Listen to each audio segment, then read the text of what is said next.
우리가 세계 명문대학 하면은 그 명문대학끼리 모아놨는 것을 아이비 리그라 그렇게 얘기합니다. 그래서 이제 그 중에 한 대학이 저와 여러분들이 잘 아는 하버드 대학교죠. 그런데 하버드 대학교가 행복이 뭔지에 대해서 강의로 유명한 대학이 되었습니다. 최고의 지성인들이 모인던 하버드 대학에 행복학이 개설되자마자 최고의 인기 과목이 되었다고 합니다. 그 담당 교수가 사하르라고 하는 교수입니다. 수강생들이 구름대처럼 모였습니다. 그런데 이분이 이제 강의를 하면서 처음에 그런 얘기 합니다. 여러분 지금 행복하십니까? 이러한 질문으로 시작하는데 그 강의는 좀 독특합니다. 여러분들도 인터넷을 통해서 한번 들어보면 좋겠습니다. 왜 그럴까요? 세계적으로 똑똑한 두뇌들은 다 전 세계 하버드 대학교에 다 모여놨습니다. 여러분, 이 사람들은 이 학교를 나오면 사회적으로 또한 어떤 지위도 갖게 되고 명예도 갖게 되고 많은 그런 물질을 얻게 되는 요소에 취직을 하게 되는 것입니다. 그런데 왜 행복의 비결을 다시 배워야 하는 것이겠습니까? 그런데 이 과목을 열었을 때에 엄청난 학생들이 몰려오는 인기 과목이 되어져 있는 겁니다. 지금도. 그런데 이 사하르 교수가 행복학 강의를 하면서 반드시 읽어야 되는 필독서가 있습니다. 그 필독서가 라퍼 왈도라고 하는 사람이 썼는 에머슨의 수필집입니다. 에머슨의 수필집입니다. 이 책을 읽고 먼저 고통의 의미를 깨달아야 행복할 수 있다는 것입니다. 그래서 이 행복학 강의를 듣는 모든 학생들에게 에머슨의 수필집이라고 하는 이것을 읽고 레포드를 제출해야 되는 것입니다. 좀 독특하지 않습니까? 그러면 이 에머슨이 누구냐? 에머슨은 미국의 철학자입니다. 이 사람의 인생의 스토리를 얘기하는 것이 자신의 수필집입니다. 그런데 사하르 교수가 왜 행복학을 강의하면서 학생들에게 이 에머슨의 수필집을 읽고 오라고 할까요? 행복과 고통의 의미가 너무나 다른데도 불구하고 에머슨은 27세에 사랑하는 아내 엘렌을 하늘나라로 떠나보냈습니다. 그는 너무 충격을 받아가지고 상실감으로 폐인 상태까지 이르렀다가 겨우 극복하게 됩니다. 세월이 지난 뒤에 또 다른 사랑을 만나서 그는 행복한 가정을 꾸렸습니다. 그런데 힘들게 얻었는 아들이 2살에 또 죽어버리는 겁니다. 그는 거기서 이렇게 고백합니다. 나는 내가 당한 고통에 대한 보상을 이미 받았다는 사실을 오랜 시간이 지난 후에야 깨달았다. 심한 열병으로 불구가 되었을 때 사랑하는 친구와 배우자, 자식, 형제와 예인의 죽음을 경험했을 때는 절대로 이런 상실을 보상해 줄 것이 없다고 생각했다. 그러나 시간이 지날수록 이런 고통과 괴로운 경험들이 내 삶의 안내자 같은 역할을 하고 있다는 것을 깨닫게 되었다. 여러분, 행복을 강의하는 교수가 에머슨의 수필집, 처절한 고통의 밑바닥까지 갔다 왔던 이 수필집, 자기의 감정의 책을 읽고 오라고 하는 이유가 무엇이겠습니까? 고통이 없이는 성장이었고 고통의 터널을 경험하지 않고는 온실 속에 화초같이 그러한 삶을 사는 사람에게는 성장의 한계를 가지고 있다는 것을 말씀해주고 있는 것입니다. 고통의 의미를 깨달아야 행복으로 나아갈 수 있다는 것입니다. 마산 출신인 천상병 시인이 귀천이라는 제목의 시에서 인생을 소풍으로 묘사했습니다.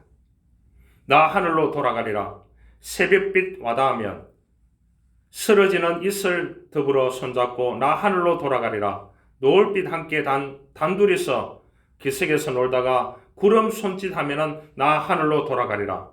아름다운 이 세상 소풍 끝내는 날 가서 아름다웠다고 말하리라.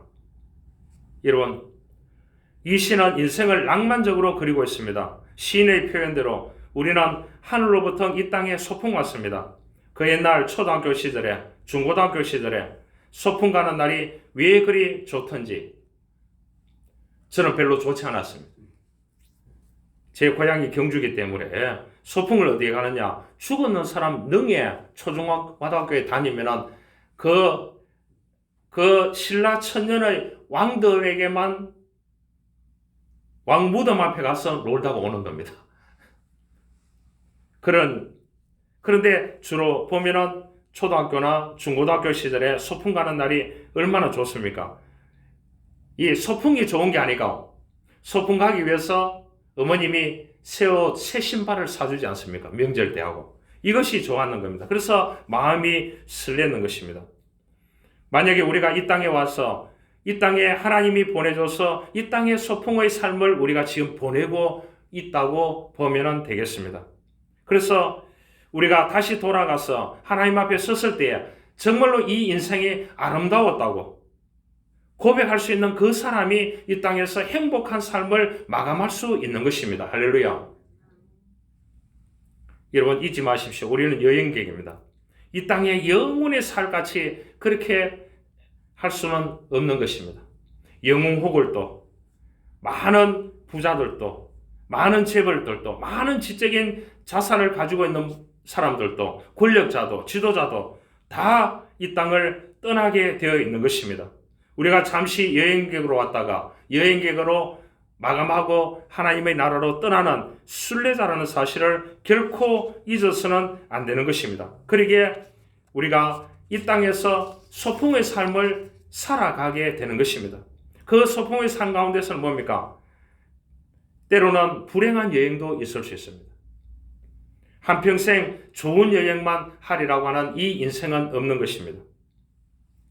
그래서 오늘 요한 3서에서 사도 요한이 말하고 있습니다. 2절에 사랑하는 자여 내 영혼이 잘된 같이 내가 범사에 잘되고 강건하기를 내가 간구하노라 그렇게 했어. 이 말을 잘 이해해야 됩니다.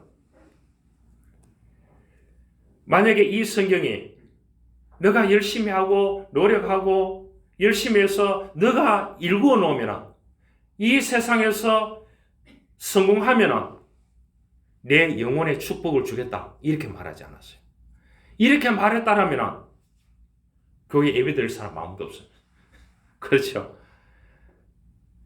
우리가 정신 차려야 되는 부분이 있습니다. 사랑하는 자여 내 영혼이 잘된 같이 우리가 영혼이 잘되기 위해서 우리가 하나님께 예배하고 하나님의 말씀대로 살고 우리가 하나님을 위해서 하나님의 뜻대로 소명을 감당하면서 이 땅에서 살아가게 되는 것입니다. 이것이 1번이 되어져야 되는 것입니다. 할렐루야. 그러면 뭡니까? 내 범사에 잘되고 강건하기를 내가 간구하노라. 여러분 영혼이 잘되기 위해서 이 여행객으로 와 있는 저와 여러분들이 이 땅에 소풍의 나날들을 보내는 그날들에 영혼이 1번이 되어져야 됩니다. 다른 거 다 필요 없습니다. 우선순위에 영혼이 1번이 되어져야 됩니다. 그래 되고 난 후에 다른 것을 읽을 때에 하나님께서 그 영혼을 통해서 하나님께서 지혜를 주시고 능력을 주시고 또한 해나갈 수 있는 길을 열어주시는 줄 믿습니다. 이게 믿는 사람들의 어떠한 특권이요 능력이라고 보면 되겠습니다. 어느 중학생의 이야기입니다. 이 아이가 학교에 갈 때 도시락을 사가는 겁니다. 급식을 하는데 급식밥을 먹지 않은 겁니다. 왜냐? 어머님이 정성 들여 사주는 밥이기 때문에.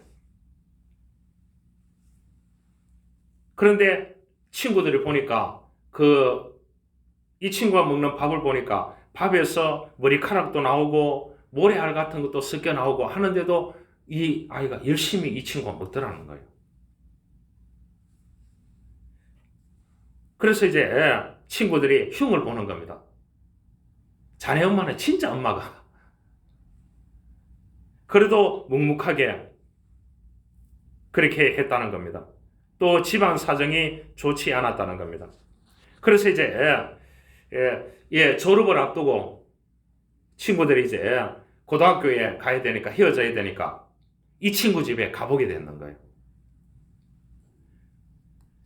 이 친구 집에 가서 집에 들어서자마자 이 친구가 어머님하고 소리를 치니까 친구가 왔다고, 어머님 사랑하는 친구들이 왔다고 하니까 그 어머님이 어두운 방에서 나오시다라는 겁니다.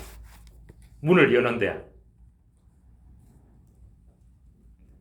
우리 애기들 왔구나, 정말 고맙다고 이렇게 하는데 보니까 어머님이 앞을 보지 못하는 시각장애인이었다는 겁니다. 시각장애인인 그 어머님을 모시고 또 사는 이 중학생, 그 중학생은 그 어머님이 사주는 그 밥을 사랑으로 급식해주는 밥을 먹지 않고 그 어머님이 사주는 그 밥을 사랑으로 먹고 3년 동안을 보냈다고 합니다. 여러분 어떻게 생각합니까? 오늘 이 사도 요한은 가이오에게 보내는 편지입니다. 아주 신실한, 교회에서 아주 신실한 가이오에게 보내는 편지입니다. 사랑하는 가이오에게. 그렇게 사도 요한이 표현하고 있습니다.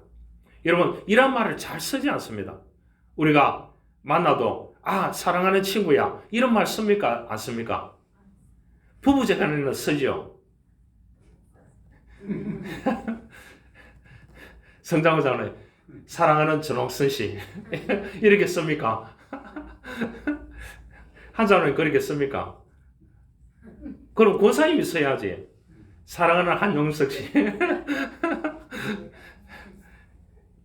전홍선 권사님은 서울 사람이니까 써야 될 거 아니에요. 사랑하는 성장권 씨. 안 씁니까? 여러분, 이렇게 쓰기가 쉽지 않다는 거죠. 맞아요, 안 맞아요? 그런데 이 사도 요한이 이 믿음이 신실한 가이오에게 편지를 보내면서 나는 사랑하는 가이오, 곧 내가 참으로 사랑하는 자에게 편지한다고. 그러면은 가이오 주변에 있는 믿음의 형제들이 있습니다. 많은 바울과 함께 이 예수님의 제자들이 소아시아 유럽 일대에 그 복음의 순회 선교사들이 많았습니다. 돈을 좀 벌어가지고 이 사람들이 그 물건을 사가지고 그쪽 지역에 무조건 방문해서 그 사람들이 예수 그리스도를 전하고 그 사람들에게 먹을 것을 나눠주고 선물을 주고 이렇게 순회 선교사들이 많았습니다. 그런데 이 교회 지도자 가운데 한 사람이 가이오는 괜찮은데 우리가 9절에 보면은 어떤 되기를 좋아하는 디오드레베라고 하는 그 교회 구성원 가운데 지도자 가운데 디오드레베가 있습니다. 어떤 되기를 좋아하는 이 사람들이 뭡니까? 순회 선교사들을 너무 싫어하는 거예요.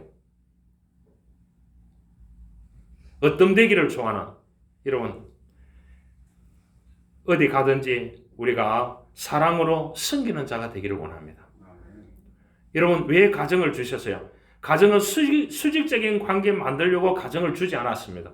아버지가 형식적인 가장인지는 모르지만 어머님이 가장일 수도 있습니다. 그래서 아버지 성실을 따르든지 어머님 성실을 따르든지 그것이 중요한 것이 아니고 그 가정에 우리들을 보내주시고 가정을 일구게 하시는 분도 하나님이시고 그 가정을 계속해서 일구어 가게 하시는 분도 받쳐주시는 분도 하나님이십니다. 그렇기 때문에 그 가정에 수직적인 관계를 이루서는 안 되는 것입니다.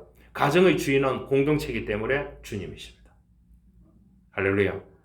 내 삶의 주인도 내가 하는 것입니다. 내가 열심히 노력하고 내가 일구고 내가 투자하고 모든 것을 하지만 내 인생의 자아 정체성에 자아의 힘이 빠질 때 왜 힘이 빠집니까? 내가 주인이라고 생각하니까 자아의 힘이 빠지는 겁니다. 내 안에 내 자신에게 주인이 주님이라고 하면은 어려울 때마다 무릎 꿇고 말씀을 펴고 하나님께 기도할 줄 믿습니다. 그러면 나에게 하나님이 자아의 힘을 주십니다. 그 힘을 가지고 용기 있게 살아가다 보면 뭡니까? 부딪히는 일도 있고 고난의 터널도 있고 수많은 일들이 있습니다. 그것을 통해서 하나님이 또 다른 지혜를 주고 뚫고 나갈 수 있는 용기도 주고 손해도 보게 하시고 좌절하기도 하시고 무너지기도 하십니다. 그러면서 우리가 이 인생이 나그네 된 인생을 보내는 과정 속에 있는 겁니다. 여러분, 이 과정 속에 수많은 일들이 일어나는 겁니다. 그래서 감당하기 힘드니까 길이 끝나는 곳에도 길이 없다고 생각하니까 극단적인 선택을 하는 겁니다. 사랑으로 끝나는 곳에도 사랑이 없다고 생각하니까 인생을 끝내는 것입니다. 여러분, 길이 끝나는 곳에도 주님이 기다리고 계십니다. 사랑이 끝나는 곳에도 사랑을 가지고 그 사랑을 우리에게 던져주기 위해서 그 사랑으로 남아있는 살아계신 하나님이 계십니다. 할렐루야. 우리가 그분을 믿고 믿음으로 살아가야 되는 것입니다. 예수님의 제자 가운데 12제자가 있었는데 12제자 가운데 가장 장수한 사람이 누구냐? 이 사도 요한입니다. 이 요한이 요한 3서를 쓸 때가 90세가 넘었다고 합니다. 90세가. 여러분, 평생 복음을 위해서 사역을 하면서 영적으로 많은 사람들에게 영향력을 주고 그렇게 했던 사람 가운데 한 사람이 누구냐? 이 사도 요한입니다. 또 예수님께 가장 사랑을 많이 받았기 때문에 이 한평생 동안 핍박도 많았고 많았지만 많은 사람들에게 하나님의 사랑을 배달했던 그 사람이 누구냐? 이 사도 요한이었습니다. 그래서 여기서 편지를 쓰면서 뭐라고 합니까? 사랑하는 자여, 내 영혼이 잘된같이 내가 범사에 잘되고 강건하기를 내가 간구하노라. 내 영혼이, 우리가 꼭 기억해야 됩니다. 내 영혼을 관리해야 됩니다. 내 영혼을 관리하게 되면 그 영혼이 내 육체와 내 삶과 내 모든 것을 이끌어갈 줄 믿습니다. 이것이 믿음의 사람인 것입니다. 아프리카에서 의료봉사를 마치고 돌아온 의사 선생님이 전해준 이야기입니다. 한국에도 수많은 크리스찬 의사들이 제3세계의 오지의 의료 선교사를 병원 한 달씩 문 닫고 그렇게 갑니다. 대단하지 않습니까? 진료 안 하면 돈 못 버는 겁니다. 의사들요. 맞잖아요. 큰 병을 월급 주는 거 말고요. 안 그래요? 이런 크리스찬들이 있기 때문에 전 세계에 이런 희생과 봉사가 있기 때문에 제3세계에 복음이 전달되는 겁니다. 한국 땅에 제일 처음에 왔던 사람들이 저 공식적인 미국 북장로교에서 파송했는 선교사가 언더우드와 아펜젤라였습니다. 언더우드 선교사는 이 사람이 이제 침례교 목사였습니다. 안수를 받고 일본에 선교하러 가기 위해서 보니까 벽보가 붙어져 있었습니다. 일본 옆에 있는 조선이라는 나라가 있는데 여기 갈 사람을 모집하고 있는 벽보를 보게 됐습니다. 그래서 언더우드 선교사가 1800년도에 이 사람이 조선이 있는 것을 발견했습니다. 그 공고문을 보고요. 그래서 이 사람이 이제 조선 땅이 어떤 땅인지 이렇게 살펴보니까 일본 근처에 있는 겁니다. 그 위에 중국이 있는 겁니다. 그래서 이 사람이 조선에 대해서 공부를 하면서 이분이 의대에 가서 1, 2년 정도 의술을 공부하게 됩니다. 왜냐? 이 미개한 땅에 가면 아펜젤라는 의사입니다. 그래서 이 사람들이 이제 1884년인가 5년인가 그때 1885년도에 4월이라 부활주일날 아침에 인천 제물항에 내림으로 시작됐습니다. 그래서 그때 왕실에 주치의가 누구였느냐? 아펜젤라 언더우드였습니다. 그래서 지방에 내려가게 되면 마패를 줬습니다. 그러니까 사람들이 모일 거 아닙니까? 모이면 거기에서 무엇을 전해주냐? 복음을 전해서 그곳에서 이제 은혜 받는 사람이 자기 집을 내고 이렇게 해서 교회가 되고 수많은 사람들을 고쳐주고 이렇게 했는 본을 받아서 한국의 의사들이 방학이 되면 한 달 정도, 2주 정도 의료 선교를 가는 겁니다. 의료 선교를 갔다 왔는 분을 전해주는 이야기입니다. 이분이 아프리카 어느 외진 마을에 외국에서 축산 기술을 배우고 귀양한 청년이 있었다고 합니다. 그 마을에는 특이한 결혼 풍습이 있는데 남자가 청혼할 때 처녀의 집으로 암소를 끌고 가서 이 암소를 받고 딸을 주세요. 그렇게 한대요. 너무 좋은 제도 아닙니까? 대답을 안 하시네. 여러분 암소 몇 마리 받았습니까? 김정수 집사님 암소 몇 마리 받았어요? 안 받으세요? 여러분 그러니까 최고의 신부감에게는 암소 몇 마리 주느냐? 3마리를 준대요. 그 풍속이. 괜찮은 신부감은 2마리, 보통 신부감은 암소 1마리 정도를 주고 승낙을 받는다고 합니다. 이 청년이 친구들과 함께 이웃 마을로 청혼하러 갔습니다. 놀랍게도 살찐 암소 9마리를 몰고 갔다는 겁니다. 주민들은 설렁이면서 상대가 누군지 엄청나게 궁금했다고 합니다. 따라와 보기도 하고 마을 총장 집도 아니고 지역 유지인 농장 주인의 집도 아니고 그 마을의 최고 부자 집도 그냥 다 지나쳤다고 합니다. 한참 가더니 허름한 집 앞에 멈추었습니다. 그리고 그 가난한 집 노인의 딸에게 청혼했습니다. 그 딸은 겉으로 보기에는 보잘것없어 보이는 여자였습니다. 암소 1마리면 충분한 여성이었다고 합니다. 그런데 암소 9마리를 주고 청혼하는 것을 보고 사람들이 이 청년이 제정신이 아니다 그렇게 얘기했다. 그래서 이 의사선생님이 의료봉사를 마치고 한국으로 돌아왔습니다. 오랜 세월이 지난 후에 다시 의료봉사차 그 아프리카 오지 그 말로 다시 갔대요. 의사는 그 옛날 청년이 왜 9마리 암소를 몰고 그 청년에게 청혼했는지 궁금해서 그 집을 방문했다고 합니다. 그런데 이 청년이 사학가가 되어 있다는 겁니다. 청년이 집에서 식사를 하는데 한 여인이 찻잔을 들고 들어왔습니다. 그런데 그 여성이 유창한 언어를 하고 교양미 넘치는 미소까지 겸비했는 아름답고 우아한 여인이었다고 합니다. 의사는 속으로 여자를 바꿨나 이렇게 생각했는데 그때 보잘것없던 깡마른 처녀는 떠나고 다른 아내를 맞이했는가 보다 그렇게 한국 의사가 생각했대요. 그때 사학가가 말했습니다. 의사 선생님, 저 사람이 그때 제가 청혼했던 사람입니다. 그러니까 이 의사가 놀라지 않을 수 없는 거예요. 저는 어렸을 때부터 이 아가씨를 보아왔습니다.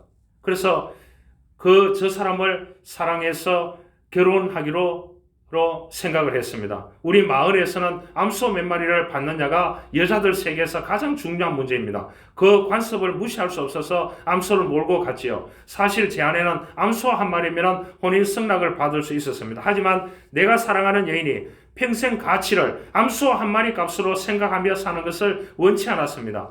2-3마리 받는 여자들과 비교하면서 주눅들게 하고 싶지 않았습니다. 그렇게 얘기하더래요. 그래서 그 사학가는 결혼한 뒤에 아내에게 공부를 시키고 외모를 꾸미고 다 지원 서비스를 했는 겁니다. 있는 그대로를 사랑하면서. 그래서 당신에게는 암소 9마리에 걸맞는 사람으로 변화되십시오. 그래서 미모와 지성을 갖춘 훌륭한 여성으로 변해갔습니다. 수군대던 동네 사람들마저도 아름답고 지성적인 그녀를 존경의 눈빛으로 바라보기 시작했다고 합니다. 여러분, 한국의 의료 선교사의 복음입니다. 감동적인 얘기 아닙니까? 하나님은 나를 독생자 예수님을 십자가에 못 박혀 죽게 하시고 나를 구속하셨습니다. 여러분, 하나님이 매겨주신 가격표가 뭡니까? 우리에게 주신 영원한 구원입니다. 돈으로 붙일 수 없는 겁니다. 그렇기 때문에 무엇이 중요하다고요? 내 영혼이 중요합니다. 내 영혼이 구원받은 영혼이 중요합니다. 여러분, 내 영혼이 잘된 같이 그렇게 말했습니다. 내 영혼이 잘 되어야 하는 것입니다.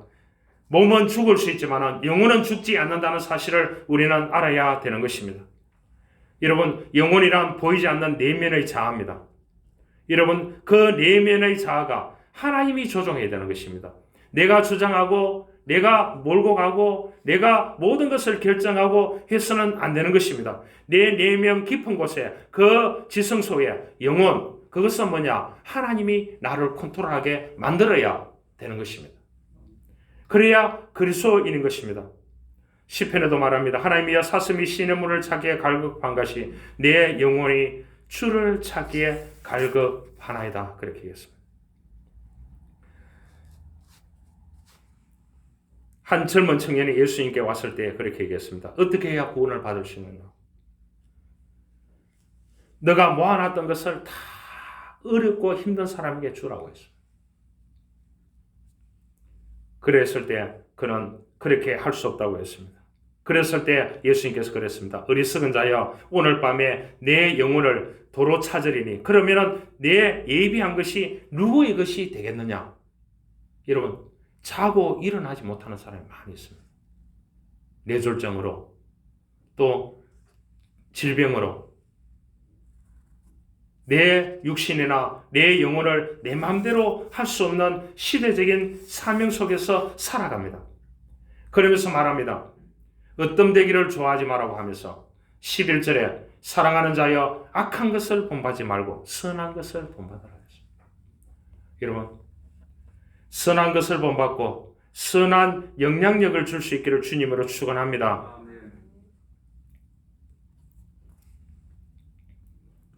한 중국 목사님이 하신 간증문을 제가 얘기해 드릴게요.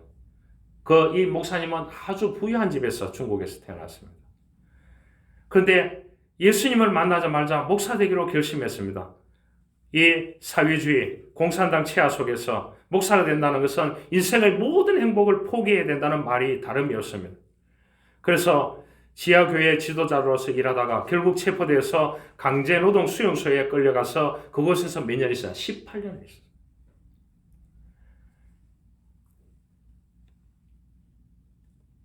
그런데 그 목사님 그런 말을 했습니다. 강제노동 수용소는 정말 지긋지긋한 무서운 곳입니다. 그러나 제가 이렇게 건강할 수 있었던 것은 이유가 있다고 털어놓았습니다. 뭐냐? 그게 들어왔는 사람들에게, 그 사람들에게 기도해주고 복음을 전하고 그렇게 했다는 거예요. 그러면서 하나님께서 자기가 건강을 유지할 수 있도록 놀라운 은혜를 주시더라고 그렇게 얘기했습니다. 그래서 18년이 정말로 1년같이 그렇게 지나가더라는 겁니다. 이런 처절한 곳에 있습니까? 처절한 아픔이 있습니까? 그곳에서도 하나님께서 우리들에게 들려주는 말씀이 있습니다. 엎드려 기도하면 하나님께서 주시는 메시지가 있습니다. 하나님께서 주시는 지혜가 있는 줄 믿습니다. 그래서 그 목사님이 그렇게 해서 18년 동안 견뎌서 나왔다고 합니다. 여러분, 주님은 우리가 어디 있든지 간에 동행하시는 하나님이십니다. 내 영혼이 잘 될 수 있도록 하나님께서 은혜를 베풀어 주시는 그러한 주님이신 줄 믿습니다. 그러한 믿음으로 살아가야 되는 것입니다. 여러분, 우리 모두는 부모 밑에서 살아다가 20대 중반쯤 되면 이제 부모의 그늘에서 벗어나는 단계로 접어듭니다. 그래서 좋은 직장에 들어가려고 하고 많은 월급을 받으려고 하고 해마다 월급이 올라가기를 원하고 그래서 이제 출세 가도가 열리기 시작합니다. 그래서 30대가 되면 자기 나름대로 꿈과 이상을 어느 정도 이루어 갈다고 생각하기 때문에 결혼을 합니다. 결혼을 하다 보니까 또 찢고 볶다 보니까 권태기가 옵니다. 여러분, 20대, 30대, 40대 열심히 뛰었습니다. 40대 중반을 넘어가 보십시오. 들려오는 소식들은 다 우울하고 슬픈 소식들이에요. 특별히 50대가 되어 보십시오. 어떤 친구는 이혼했고, 어떤 친구는 자녀가 교통사고로 장애아가 됐고, 어떤 친구는 엄청난 상처를 받고 극단적인 선택을 했고, 어떤 친구는 부도가 내어서 공장의 문을 닫고서 도피해서 이쪽 저쪽 다니는 그러한 50대들, 또한 지금은 이제 대기업에 갔던 50대들이 다 나오고 하는, 여러분 60대가 넘어가면은 어떻게 합니까? 외롭고 차갑고 무서운 인생의 계절이 겨울 앞에 놓이게 되는 것입니다. 이것이 누구나 경험하게 되는 인생의 풍랑인 것입니다. 이 풍랑을 만날 때에 여러분 영혼이 강건해져야 됩니다. 영혼이 강건해져야 자아의 힘이 생기는 겁니다. 하나님께서 위로부터 주시는 그 힘을 가지고 살아가는 것이 그리스도인이요 놀라운 믿음의 사람이 되어질 수 있는 것입니다. 우리가 즐겨 부르는 찬송 가운데 내 평생에 가는 길 470장이 있습니다. 1873년 스파포드 교수가 작시한 그러한 곡입니다. 그는 시카고에 살았던 실업가였고 시카고 의과대학 교수였습니다. 훌륭한 저택과 미모의 아내 그리고 세 자녀와 행복을 가정을 꾸려 살았습니다. 그런데 시카고 대화재가 일어나므로 그가 살던 집이 불타고 말았습니다. 가족들은 언덕 위에서 자기 집이 불길 속에 사라져가는 광경을 지켜보고 있었습니다. 그때 자기네들가 다니던 무디 교회가 전소되었습니다. 교회 재건을 위해서 헌신적인 노력을 거울했습니다. 그 와중에 부인은 충격을 받아서 건강이 악화되었습니다.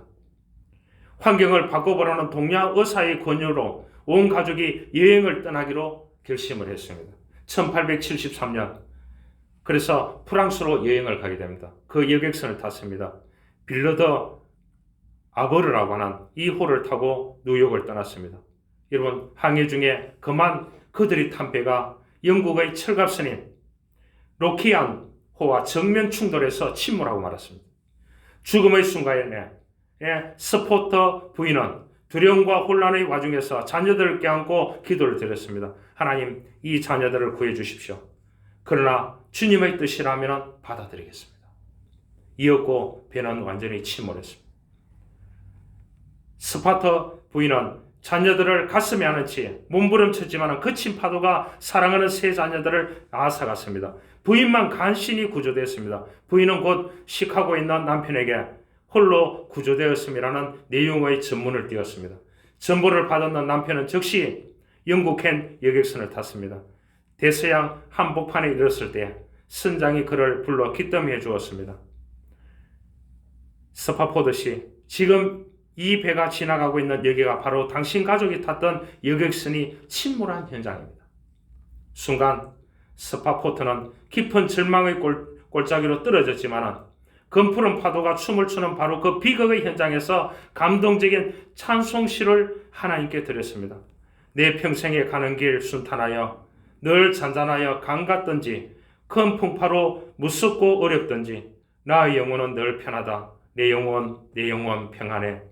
이렇게 글을 쓰는 것이 찬송가에 나오게 되었습니다.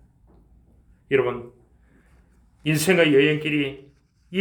인생의 여행길이 순탄하여 늘 잔잔하여 강 같을 때도 있을 것입니다. 또한 큰 풍파고 무섭고 어려울 때도 있을 것입니다. 하지만 잊지 마십시오. 순탄하든지 어렵든지 영원하신 하나님께서 우리를 친히 인도하시고 우리의 영혼을 강건하게 하여 주실 줄 믿습니다. 이러한 믿음을 가지고 살아가는 내 영혼을 일굴 수 있는 저와 여러분들의 삶이 되어줄 수 있기를 주님으로 축원합니다.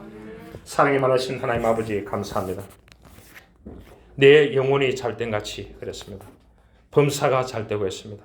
주여, 내 영혼이 잘 되기를 원합니다. 그래서 자아의 힘이 생기기를 원합니다. 자아의 힘 가운데 능력을 주십시오. 지혜를 주십시오. 놀라운 영안을 열어주십시오. 또한 육체의 강건을 허락하여 주십시오. 그래서 하나님의 뜻을 받들며 이 나그네의 인생을 아름답게 살아갈 수 있도록 주님 도와주시고 인도하여 주옵소서. 예수님의 이름으로 기도하옵나이다. 아멘.